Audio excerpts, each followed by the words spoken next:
Hey, how's it going? Troy, right, the Big BB LLC over here, and it's time for Redneck Gunsmith Corner.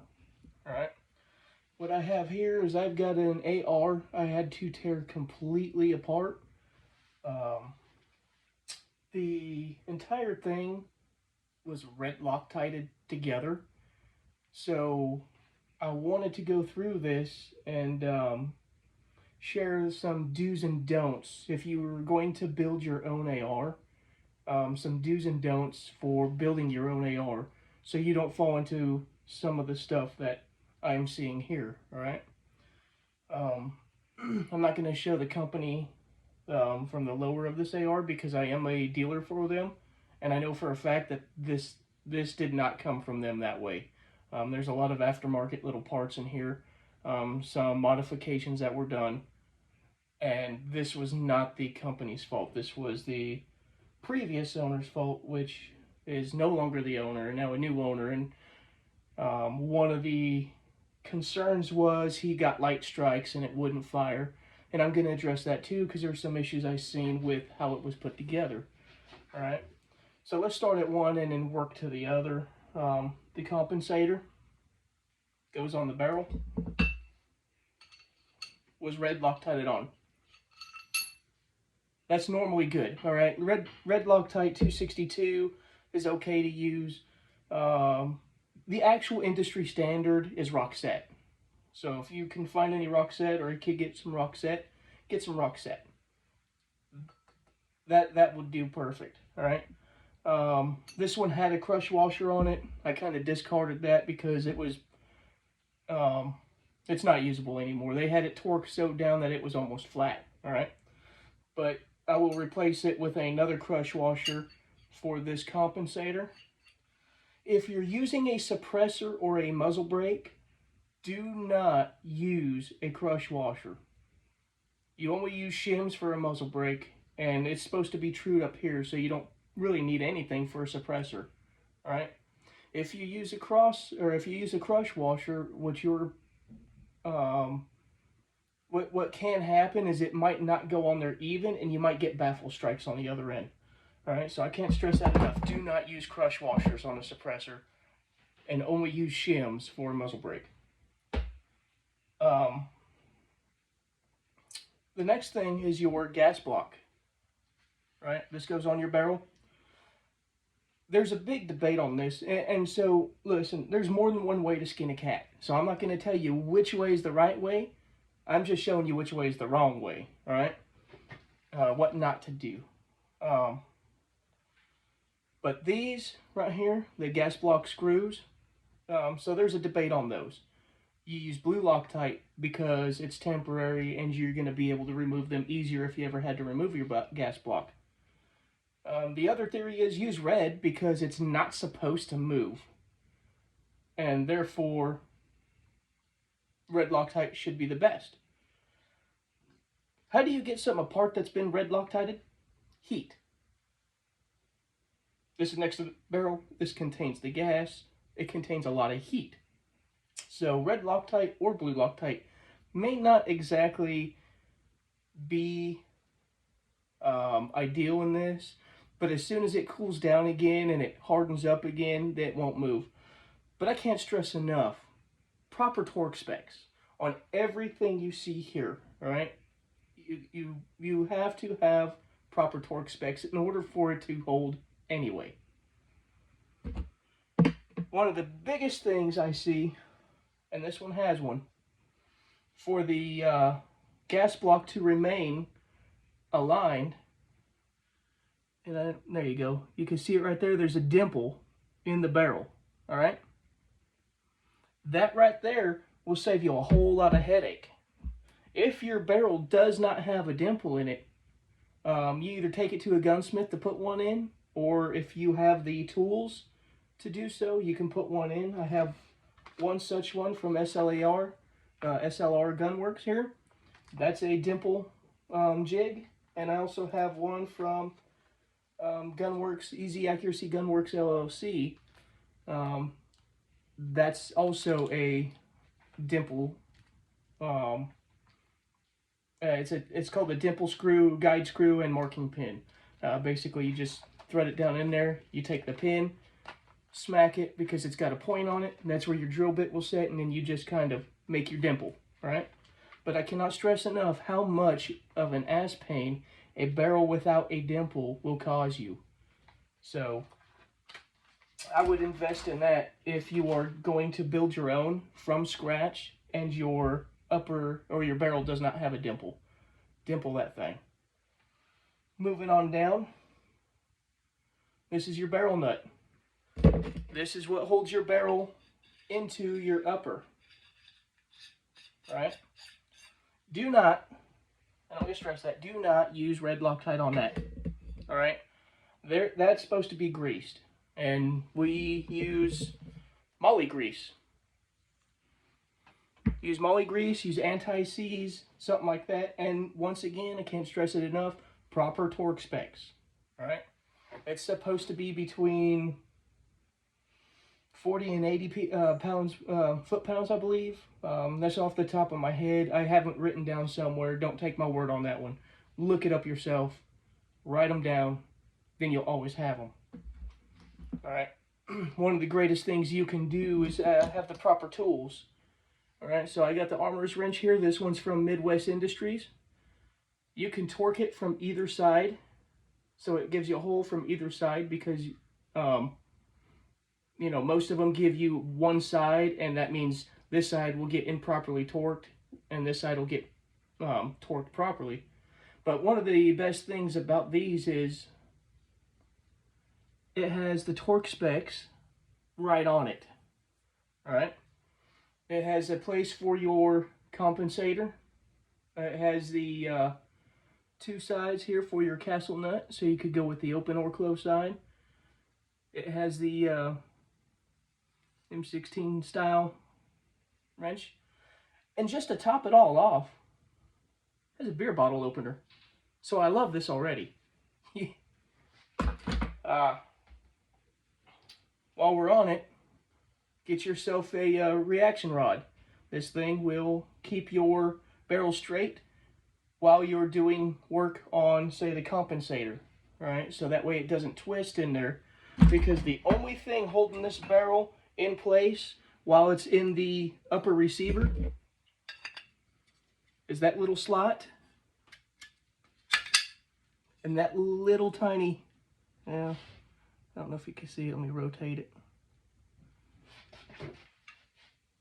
But that little tiny little pin, I'll move it back a little so you can see it. So see that pin?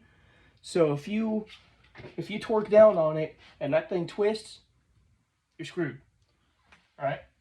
You're not too screwed, but I mean, you're gonna buy something else expensive to replace it. So that reaction rod will save you probably a couple $100.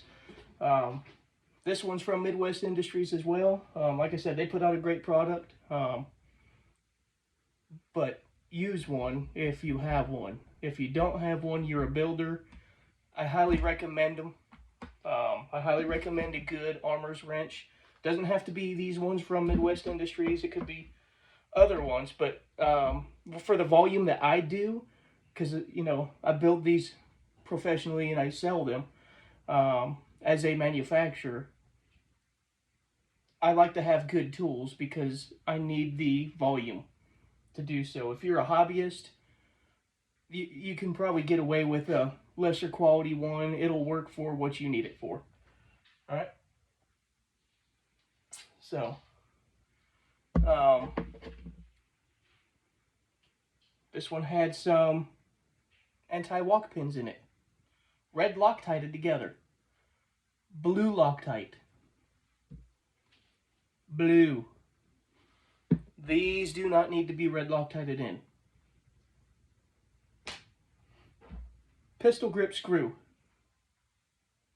Do not red Loctite that in. If you want to use anything, use blue.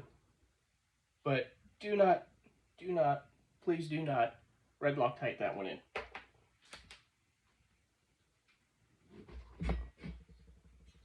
Handguard screws. And you can still see some of the red Loctite that was holding it together.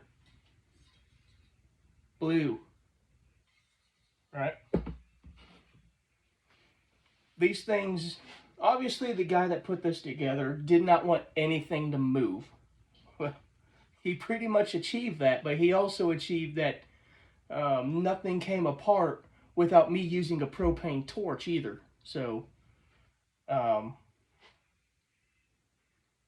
you use the proper torque specs and use the proper grease or anti-seize or Loctite for the application that it is.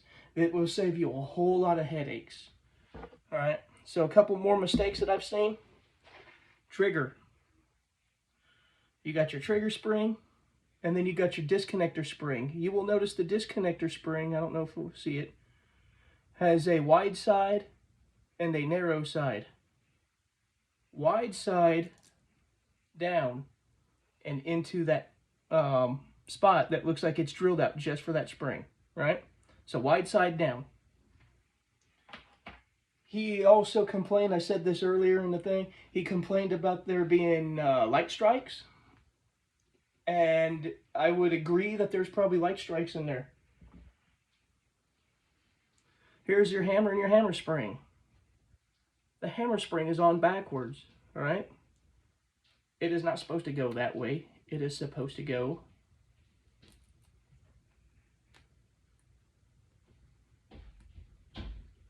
this way. All right? So now, I bet you I just cured his light strike problem just by flipping the spring around.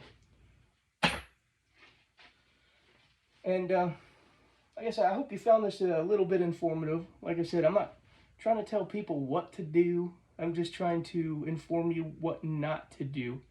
There's probably about 10 to 100 ways to skin a cat.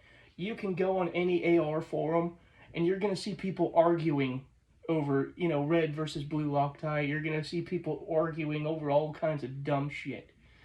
At the end of the day, there's documents out there that say, hey, look, this is good for this is good for that, industry standard for this, like I said, Roxette for this. Some people have never even heard of Roxette. Some people have. Some people say, like on the gas block, man, I cannot believe how many forums you can go across or how many people, and they're arguing back and forth. Red versus blue, red versus blue. All right? But the places that you don't want to use red are the places that, you know, your accessories and stuff go on, stuff like that. You don't want to use red on that. If you use anything, use blue.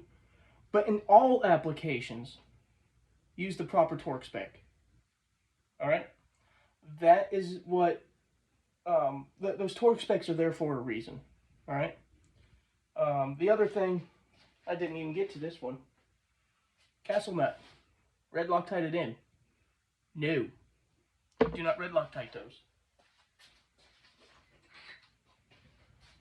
Because when you red Loctite them, things tend to stick together, and now this thing has no threads because the end plate was stuck to it. And as you see, it took one of the threads with it. You see that big shiny spot? Yep. The end plate was stuck on it as well because it was just gummed all up together. So basically, I need to replace this buffer tube because I had red Loctite on it. All right. Once again, this is one of those cases where you could have just used the proper torque spec. And once again, you're going to get people to argue over this one. All right. Proper torque spec and blue Loctite. Or you can use proper torque spec and you can stake it like it was intended to be staked. All right. So I don't know if you've ever seen the back end of a castle nut. They got these little dimples here. Those are supposed to be staked in. You basically take, and this one wasn't, you can tell because the end plate is smooth. Basically you take a punch in there and you basically move, you punch in material and that material sets into that thing and it just locks it together, right? So if you see this right here, some of that material would have been all up in there. All right, so staking is probably the most preferred way to do your end plate and your castle nut. But I've seen others that were torqued properly and not staked. Maybe had some blue Loctite on it. I cannot confirm that, and I don't rightly remember because, like I said, this is my job. I deal with hundreds and hundreds and hundreds of these, so I've probably come across some, but none of them have ever came loose if they were properly torqued with blue Loctite. However, staking them, I think, is a very sure way to make sure they don't move. The bad side to that is if they're staked, when you go to tear it apart, you have to replace these parts. All right? So get ready for that. And like I said, a lot of people buy an AR to accessorize it later or to build it back better. Or in this case, they built it back better like the Biden administration. So it didn't work out so great. So hopefully you found this informative. Hopefully you found a great list here of what not to do's. And then if you have any questions on what you can do, I can give you advice on what you can do, but I won't tell you what you will do or should do, if that makes any sense. Like I said, I understand there's 100 ways to skin a cat. I do mine a specific way. Another guy might do his a different way. Both of us can be right. All right? These are the things that I'm showing you that are just wrong. All right? Don't do, red Loctite everywhere. There's purpose, there's a place, there's an application for it. Use it as such. And also, before I end this, I'm going to go ahead and plug, if you are a builder and you're looking to build your own, come see me. I've got damn near every part you're ever going to need, all right? I've got upper receivers, I got lower receivers, I got lower parts kits. I've got gas blocks, I've got gas tubes, I've got hand guards, I've got compensators, I got buffer tubes, I got buffers, I got adjustable buffers. I've got every part that you will ever need to build one. If you're one of those guys that takes this stuff apart and you're doing something and all of a sudden you let a detent spring or a detent and an end spring go flying, come see me, all right? You don't have to buy the entire lower parts kit or a kit to get those. I have some right here, not part of any kit.